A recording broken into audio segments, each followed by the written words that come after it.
আমাদের গ্যাস 2017 সালে উৎপাদন ছিল 2.7 বিলিয়ন ঘনফুট, যা এখন নেমে এসে 1.8 বিলিয়ন ঘনফুট হয়েছে। আমাদের অপোজিশন পার্টির লিডার, যাকে আজকে আমি পার্লামেন্ট থেকে মানবিক নেতা হিসাবে উপাধি দিয়ে ওনাকে আন্তরিকভাবে ধন্যবাদ জানাচ্ছি। মাননীয় সদস্য শাহজাহান চৌধুরী, চট্টগ্রাম 15, সময় 2 মিনিট।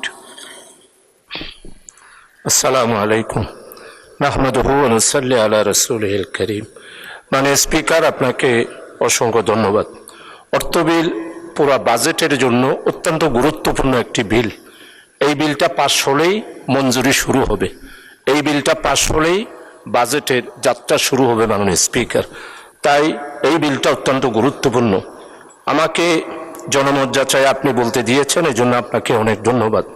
আমি প্রথমেই আমাদের অপোজিশন পার্টির লিডার, যাকে আজকে আমি পার্লামেন্ট থেকে মানবিক নেতা হিসাবে উপাধি দিয়ে ওনাকে আন্তরিকভাবে ধন্যবাদ জানাচ্ছি।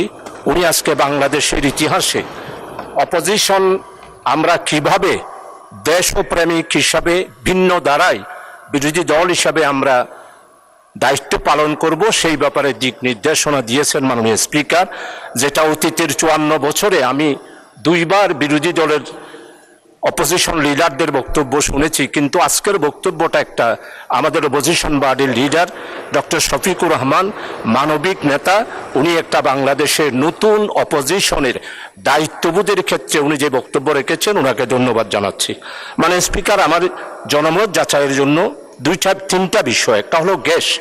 আমি বাজেট বক্তৃতায় বলেছি আমাদের গ্যাস 2017 সালে উৎপাদন ছিল 2.7 বিলিয়ন ঘনফুট, যা এখন নেমে এসে 1.8 বিলিয়ন ঘনফুট হয়েছে। মাননীয় স্পিকার, তাহলে এখন বুঝতে পারেন যে আমাদের দেশের অর্থনৈতিক অবস্থা কোথায়, আগামী দিনের শিল্প কারখানার অবস্থা আমাদের কোথায়।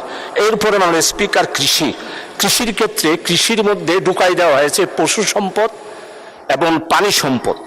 কৃষিতে এই দুইটা ঢুকিয়ে দিয়ে এইখানে বাজেট দেওয়া হয়েছে 43,350